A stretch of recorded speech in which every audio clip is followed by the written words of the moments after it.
Most people think that you've either got to wholesale, fix and flip, or buy and hold real estate to make money. Can I tell you, I do none of those things. My students and I make 6 to 7 figures per deal, and I'm going to walk you exactly through how we accomplish this. This is a real estate business model that no one is talking about.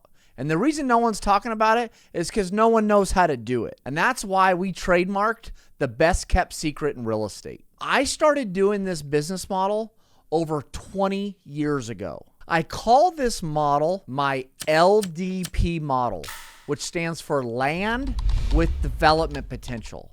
It's all about getting land entitled for development. Some of you might have heard the word entitlements before. Let me tell you basically what it means. It means that you get the jurisdictional or the governmental body to approve a piece of land for a specific development. And what happens is through a governmental approval process, you got a development approved that can then go and be built on that land. That's called entitlements. Before I dive in step by step of my business model, I want you to understand something. For you to make substantial money in real estate, you've got to figure out a way to bring value to the asset.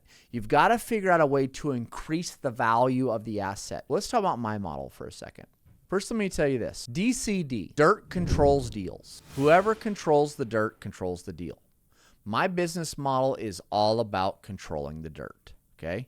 It absolutely is the foundation of real estate. I also like to talk a lot about controlling real estate versus owning real estate. See, you don't have to own real estate to make money. Like wholesalers, okay? They don't often own real estate. They just get it under contract and they flip it to an investor and they make a quick buck because they tied up the asset for below market value, which for me, I have no interest in. I love paying my landowners more than their asset is worth, but we'll get into that in a moment. Take a fix and flipper, okay? A fix and flipper buys it, takes ownership, fixes it up, and sells it. The challenge comes in is what if they can't resell it? Well, they own it already. Take apartment guys or whatever. All those models are about buying the real estate, owning it, and then going and adding the value after. The problem is once you take title to an asset or you take ownership to a real estate asset, you lose most of your options. You lose most of your flexibility. Well, what do you mean, Cody? Well, let's talk about this for a second. Let's say that all of a sudden you need to buy it for less money. Well, if you already own it, can you renegotiate the price? No. Let's say that you need more time, okay, because of whatever's going on. If you already own it, can you get more time to close on it? No, because you already own it. You already closed on it. Let's say that you run into an unexpected issue. If you already own it, you can't do anything about it. Let's say the market tanks, which happened to all the multifamily guys recently, and a lot of them are upside down in their assets, dramatically upside down. Well, the problem is because they own those assets, they're caught holding the bag. Where if they controlled the assets, they wouldn't be stuck holding the bag. See, the key is when you control it, you can renegotiate the price, you can renegotiate the terms. Worst case scenario, you can walk from the deal. And that limits the bleed out, that limits the damage, that limits the risk, that limits the pain you're going to go through. So here's how we do this, okay? Our business model, like I said, is all about land with development potential. Well, Cody, what's development potential? I'm going to go high level with you here. I'm not going to go too granular, but I narrowed it down to 5 key topics that you need to fully understand in order to understand development potential. And let me tell you this, I strongly suggest you don't venture into our business model without getting appropriately educated. And we have plenty of resources for you related to that, okay? But don't try to come into this model without the appropriate education because you more than likely are going to get yourself in trouble, okay? But land with development potential. Development potential has to do with zoning. What's it zoned? Is it zoned for development or can you get it rezoned for development? 2 is public utilities. Does it have utilities? Because you have a problem if you go and try to develop something without the appropriate utilities. Well, how about number 3, access? People have got to get to the development, right? So does it have public access? That's very, very important. There's lots of beautiful land out there that I would love to buy, but I don't buy it because I can't get to it. All right. Next would be topography. You need to understand topography of land. And you know what's the easiest land to develop? Flat land. You know, sometimes people get all excited about some land that has topography and these beautiful views. Oftentimes, and not always, but oftentimes those deals are hard to make work because the costs are so high.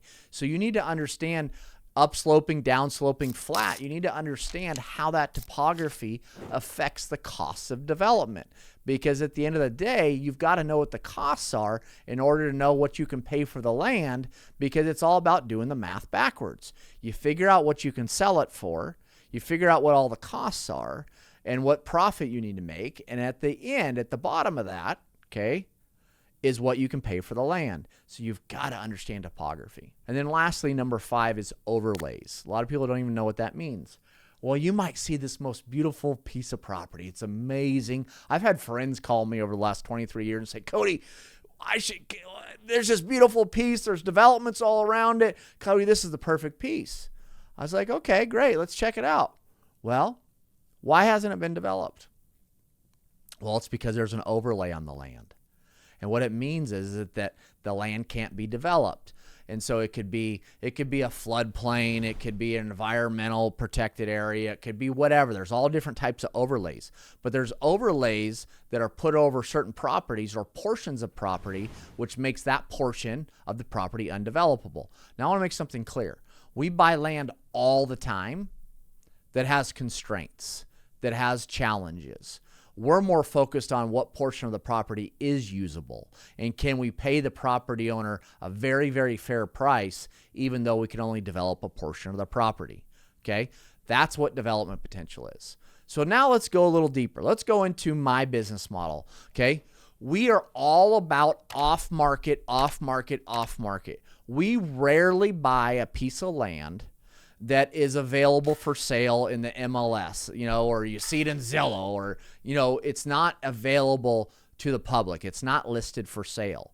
Nor is it some realtor that called me and said, hey, I got this what's called a pocket listing, which means that they haven't listed it publicly, but the landowner has come to them wanting to sell it.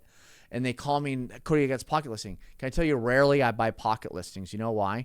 Because that realtor has called me and everybody else in town on the deal. Okay. So we usually, almost all of our deals are off market.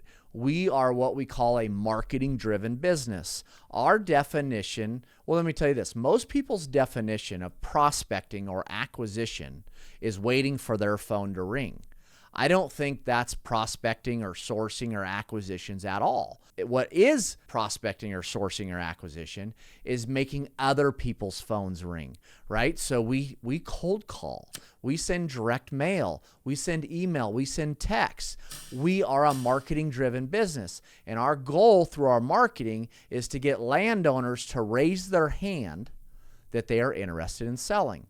See, and what happened is we identified their property specifically as having development potential. All right, so they raised their hand. Next, I've got to explain to that property owner that I am in the development business, meaning that I will pay you an absolute premium for your property, but the key is I can't close until after I get the land entitled or after I get the development approved. Well, Cody, Mary Sue, my grandmother or my mom or my sister or my aunt or uncle or best friend is a realtor, and they say a typical real estate transaction closes in 30 to 60 days. Let's just pretend the landowner's name is Billy, okay?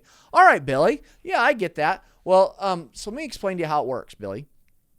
So, Billy, if you want me to close your land in the next 30 or 60 days, then I'm going to pay what's called as-is value. What is that land worth as is, as it sits today? I will pay you that price, okay, and I'll close. And by the way, we've only done this one time in 23 years, and you'll see why in a second, okay? And so, but Billy, if you give me the 12 or 18 months I need to get your land approved for development, I will be able to pay you 5 to 10x what your land is worth as is. So Billy, let's just make up a number. So Billy, your land today as is worth $1 million. So Billy, would you rather have $1 million today, or would you rather have $7.5 million in 18 months? And besides one time in the last 23 years, and by the way, it happened like a month ago, every single property owner would take the $7.5 million in 18 months. So what happens is I get that land under contract and I got to close in say 18 months after I get the development approved. See, what's really cool there is that I feel like I'm blessing that landowner. I care about their legacy. I care about them, okay? Because I'm gladly going to pay them substantially more than what their land is worth today. And the way I can do that is through the value that I'm going to add to that land by getting it approved for development. That's going to require me and my team's time. It's going to require us to invest in some costs to accomplish that. And what's so cool is that once a landowner executes a contract with me, they really become my partner, right? Because it's my job to go get that development approved, okay? And I will gladly stroke them that check for that beautiful, beautiful payday. It's such a beautiful thing. It's just legacy, legacy, legacy, right? It's not just my legacy or our company's legacy. How about the landowner's legacy? So what happens is that's how I control the real estate versus own it. And we're going to keep going here. See, I control that real estate during that time period that I'm getting it approved for development. Next step is we go into what's called our due diligence process or our feasibility study or inspection period. And it's usually 120 to 180 days. And during that time, we are crossing a lot of T's and dotting a lot of I's to try to verify or confirm a lot of the assumptions we've made prior to signing the contract with the landowner, okay? Once we get through all those confirmations, okay, we then start what's called the land use approval process. And this is where we do all kinds of stuff when we put together this application to submit to the jurisdiction and go get the development approved. And it can be as simple as just just getting a land use application to get the plat approved, but it might involve DAs, which are called development agreements. It could involve a de-annexation. It could involve an annexation. It could involve all kinds of things. But at the end of the day, no two deals are the same. So anyways, we get it approved now for development. Let's just go all the way to there, okay? It's time to close on the land. Well, what I failed to share with you is while I was going through that due diligence and approval process, I actually took the project and I invited numerous potential buyers to come and make a bid on the project. And I've selected my buyer. And not only that, but my buyer did their own due diligence. And at the end of their due diligence, they gave me a substantial amount of earnest money. So I now have the development approved. It's time for them to close. What I do is I use my buyer's money to pay the landowner, and I make my profits out of the middle because of the value I added to the asset. Of course, I shared a lot of it with the property owner. It's only fair because they rode it with me, that timeline with me, right? They partnered with me. They linked arms with me. But see, through that, I also make a substantial amount of profit per deal because of the work we put in. Value add, value add, value add, value add business model. Well, Cody, what happens? It's a double closing, simultaneous closing. What happens if your buyer doesn't show up to closing? Well, first, let me tell you this. In 23 years, I've never had a buyer not show up to closing, okay? But let's just say my buyer walks on the deal, all right? See, the way I set up my timing with the landowner, if say my buyer, I kind of set it up where my buyer closes sooner than I need to close with the seller. So what happens if it ever did happen where a buyer didn't close with me? Okay, fine. I will gladly take that buyer's earnest money because it was non-refundable, and I'll go resell the deal. But Cody, what if the market tanks and like you can't sell it to anybody? Okay, let's talk about that. See, I went through the Great Recession, and I know what pain feels like. Okay. And so this is like ninja stuff here, right here. I can't even believe this is good. I'm just delivering you value. I'm serving you. And so here, this is ninja. Okay. So my buyers on average put up 10 to 15% earnest money. Okay. So what happens is let's say the market just tanks and all the buyers are gone. See, I'm still going to go get that development approved because I'm not going to default on the contract, okay?